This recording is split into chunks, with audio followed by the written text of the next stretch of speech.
Hi everyone. आज हम लोग जानेंगे कि अगर हमारा ओरिजिनल पैन कार्ड खो गया है तो किस तरह से नया पैन कार्ड हम बनवा सकते हैं। बहुत सारे ऑफिशियल जगह पर ओरिजिनल पैन कार्ड नहीं होने की वजह से प्रॉब्लम्स आते हैं, बहुत सारे हमारे वर्क्स नहीं हो पाते हैं, प्रोसेस। तो आज हम लोग सीखेंगे कि अगर हमारा पैन कार्ड खो गया ओरिजिनल तो किस तरह से नया पैन कार्ड मंगवा सकते हैं ओरिजिनल वेबसाइट से। तो सबसे पहले हम अपने क्रोम ब्राउजर पे जाकर सर्च करेंगे NSDL। NSDL टाइप करते ही देखिए सबसे पहले ऊपर में एक ऑप्शन आया, easy pan application, pan card application. तो इस वेबसाइट को ओपन करेंगे। ओपन करते ही यहाँ पे हमारे सेलेक्ट करने का ऑप्शन आ जाएगा टॉप पे ही। देख लीजिए जैसा कि दिख रहे हैं यहाँ पे सेलेक्ट पैन एप्लीकेशन टाइप। तो यहाँ पर अगर हमें नया बनाना है तो हम नया चुनेंगे। बट अगर हमारा ओरिजिनल पैन कार्ड खो चुका है और हमें नए से प्रिंट सिर्फ कराना है तो यहाँ पर ऑप्शन देख सकते हैं आप, print of PAN card, no changes in existing PAN data. तो इस वाले ऑप्शन को सेलेक्ट करेंगे। देन इंडिविजुअल हो जाएगा यहाँ पर। अब देखिए हम किस तरह से भरते जा रहे हैं। अगर आप मेल हैं तो श्री चुनेंगे, अगर फीमेल है यानी अगर लड़का है तो श्री चुनेगा, लड़की है तो श्रीमती चुनेगा या कुमारी चुन सकता है अगर सिंगल है तो यहाँ पर हम श्री चुन रहे हैं जैसा कि हमें बनाना है। ठीक है, फिर सरनेम हो जाएगा यहाँ पे। तो आप देख सकते हैं कि जैसा इसमें सारा डिटेल भरना था वो सारे डिटेल्स मैंने भर लिया है। अपने पुराना पैन नंबर भी भरना था, वो भी डिटेल भरा चुका है। ये सारा चीज़ भरने के बाद यहाँ पर हमें टिक करना है एंड वेदर वो सिटीजन ऑफ इंडिया। तो अगर हाँ इंडियन सिटीजन है जैसा कि, तो यस पे पहले सेलेक्ट कर लेना है, फिर इस टिक को टिक कर लेना है, बॉक्स को टिक कर लेना है। देन फिर हम आगे चलेंगे सबमिट करके नेक्स्ट पेज पर। यहाँ देख सकते हैं आप कि जैसे कि हमारा नया टोकन जनरेट हो चुका है कंटिन्यू करने के लिए अपना पैन एप्लीकेशन को। तो फिर हम यहाँ से कंटिन्यू करेंगे और फिर नए पेज पर आ जाएंगे। नए पेज पे आप देख सकते हैं यहाँ पर हमें बहुत सारा डिटेल्स पहले से सेलेक्टेड है, जैसे कि सबमिट करना है डिजिटली तो ऑब्वियसली यही सेलेक्ट रहेगा। यहाँ पर फीस कुछ एप्लीकेबल होंगे अगर हमें फिजिकल कार्ड चाहिए। अगर फिजिकल कार्ड नहीं चाहिए तो हमें कोई फीस अप्लाई नहीं करना पड़ेगा। तो हम लोग बेसिकली नए फिजिकल कार्ड के लिए यानी एक्चुअल कार्ड के लिए अप्लाई कर रहे हैं तो हमें इसको टिक रहने देना है, इसको चेंज नहीं करना है। फिर आ जाएंगे हम यहाँ पर आधार डिटेल फिल करेंगे, फिर यहाँ पर अपना डिक्लेरेशन देंगे, यस करेंगे। या मैं अपना फिल कर लूंगा, आपको बता रहा हूँ ये सारी चीज़ें। फिर क्रॉस चेक कर लेना है एक बार, क्रॉस चेक करने के बाद फिर से नेक्स्ट करेंगे। देख सकते हैं मैंने सारा डिटेल फिल कर लिया है। सारा डिटेल फिल करने के बाद अब यहाँ पर नेक्स्ट करेंगे। नेक्स्ट में आने के बाद फिर यहाँ पे कुछ और भी डिटेल्स दिए हुए हैं, इन सबको भरने की ज़रूरत नहीं है क्योंकि आधार से ऑटोमेटिकली ले लिया जाएगा। If you desire to update your other address, ऐसा अगर आप करना चाहते हैं तो कर सकते हैं, लेकिन आपको प्रूफ अटैच करना पड़ेगा। अगर नहीं करना चाहते तो कोई ज़रूरी नहीं है, टेलीफोन नंबर एंड ईमेल्स कुछ भी अपडेट करना है आप यहाँ से कर सकते हैं। तो यहाँ पर आप पहले सेलेक्ट कर लेंगे जहाँ पर इंडिया हो जाएगा, अगर आप इंडिया से बिलोंग करते हैं तो कोडिंग में। बाकी सब आपका ऑलरेडी फिल है, फिर इस सब में नेक्स्ट कर देंगे यहाँ से भी।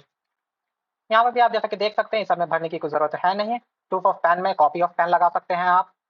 एंड और ऑप्शन दिया हुआ है copy of PAN allotment letter. तो जैसा कि अभी हम आपके पास पुराना एक कोई कॉपी होगा तो कॉपी अटैच कर सकते हैं उसका। यहाँ पर अपना नाम लिख लेंगे।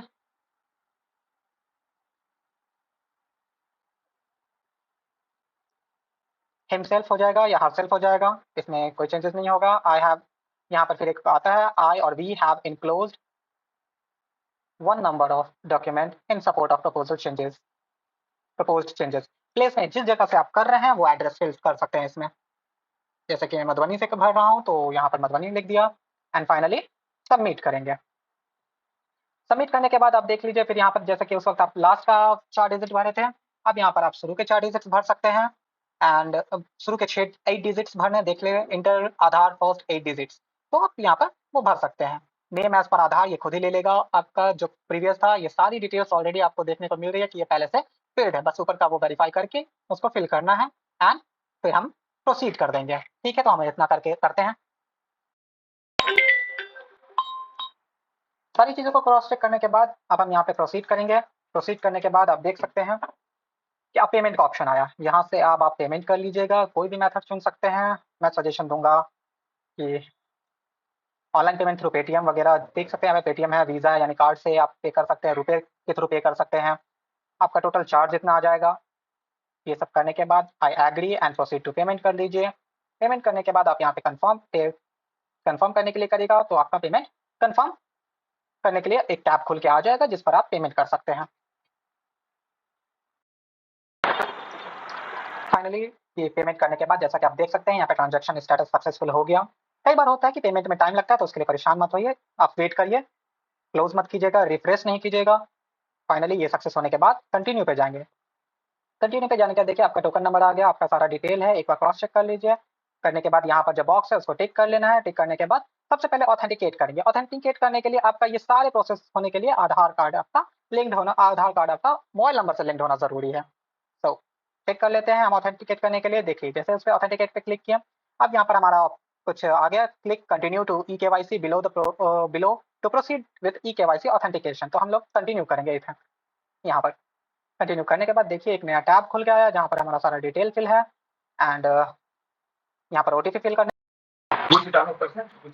वहाँ देखिए जैसे कि वो एक बार ऑथेंटिकेशन कंप्लीट हो गया, सबमिट करने के बाद ये सेकंड पेज खुलेगा। सेकंड पेज में फिर हमें कंटिन्यू विद ई साइन करना है। कंटिन्यू विद ई साइन करने के बाद यहाँ पर हमें सबसे पहले तो क्या करना है ना कि आधार नंबर या वीआईडी नंबर देना है। तो हम बेसिकली आधार नंबर से ही चलेंगे, वीआईडी नंबर नहीं यूज करना कोई जरूरी नहीं है। तो हम आधार नंबर के हिसाब से चलते हैं। आधार नंबर फिल करने के बाद सेंड ओटीपी करेंगे।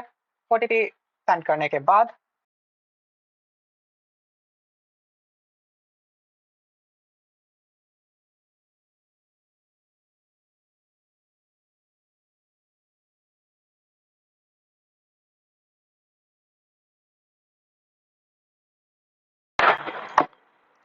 जैसे ही हम सबमिट पे क्लिक किए, ओटीपी डालने के बाद तो आपका ये प्रोसीजर कंप्लीट हो गया। ये आपका एक्नॉलेजमेंट फॉर्म हो गया, ये आप रख सकते हैं प्रिंट करके, जिसमें पासवर्ड आपका यहाँ मेंशन है कि पासवर्ड आपका रहेगा date of birth, open the same is date of birth. तो आप इसको किस फॉर्मेट में, DDMM YYY के फॉर्मेट में डाल सकते हैं।